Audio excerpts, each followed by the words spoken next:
साफे नहीं बजे दीजिए पापा मम्मी बैंक खोल के दीजिए पापा को भैया लोग को। तो साफ नहीं खिसियाइए, तनका सा नहीं, आज ध्यान थोड़ा सा खिसियाइए, कुछ दान दक्षिणा दे दीजिए भैया लोग को।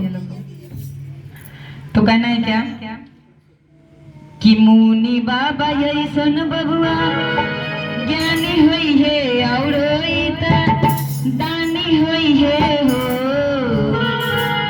ए ललना ए ललना ए ललना सीरा बाके ताज राजधानी हुई है बबुआ हमर ज्ञानी हुई है हो ए ललना सीरा बाके ताज तो ज्ञानी हुई है और राजधानी हुई है हो।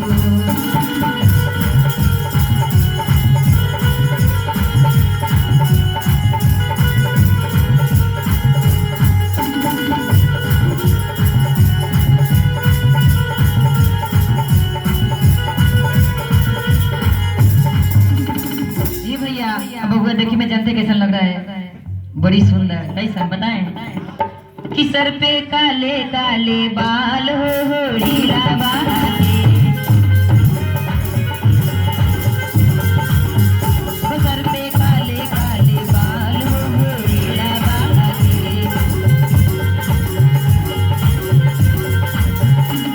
हो लीला बहाके हो लीला बहाके।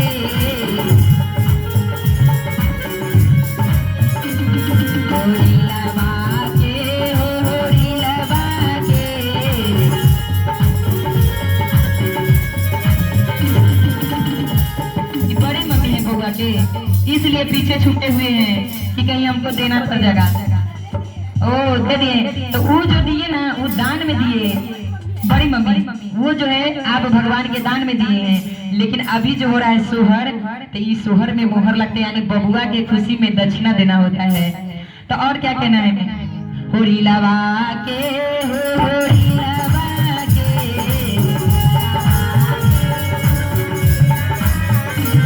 होरी लवा के होरी लवा के,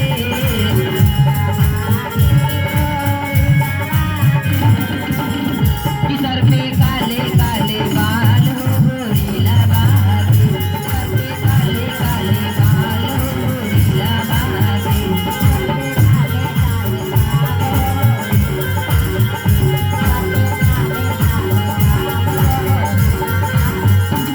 और क्या कहना है भैया, देखिए बबुआ के मम्मी हथिन बड़े की रसीली,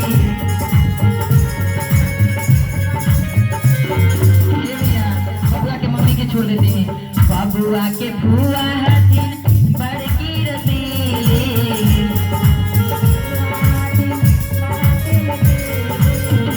बबुआ के मामी मम्मी है मम्मी, बबुआ के मम्मी हथिन बड़े की रसीली,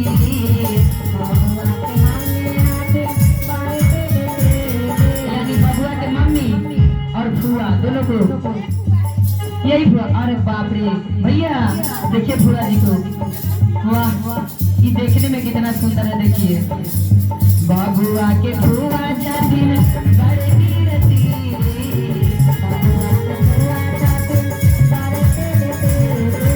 बबुआ के फुआ छथिन बड़े की रसीली,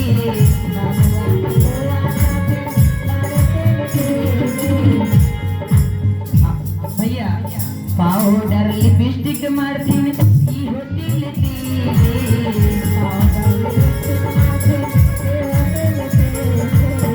बबुआ के फुआ हथिन बड़े की रसीली, पाउडर लिपस्टिक मारतीन ई होती लेती।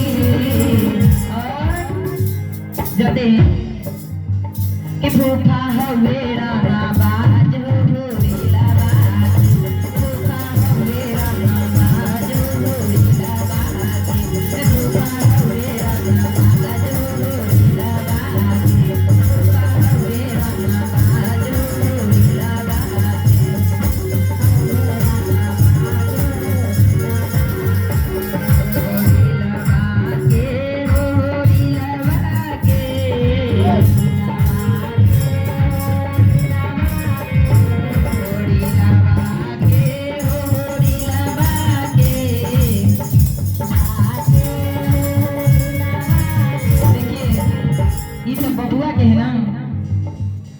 के फुआ जी है, और लड़की के फुआ जी को देखे आप लोग ना देखे हैं? यही है, देखिए पीछे खड़ा है छुप के कि कहीं देना पड़ जाएगा, डर से। हाँ देखिए फुआ जी, बार बार आपके दरवाजे पे नहीं आएंगे हमारे भैया लोग। शादी का ऐसा माहौल होता है जो गाना बजाना करना, और जितना आप बैंक तूक में रख ले रुपया से भैया लोग भी लुटा दीजिए चुरौका वाला। बबुआ के फुआ छथिन बड़की रसीली,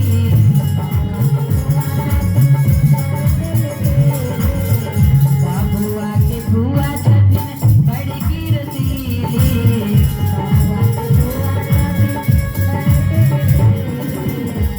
जरदा मिला के पाने खाथिन तिली तिली,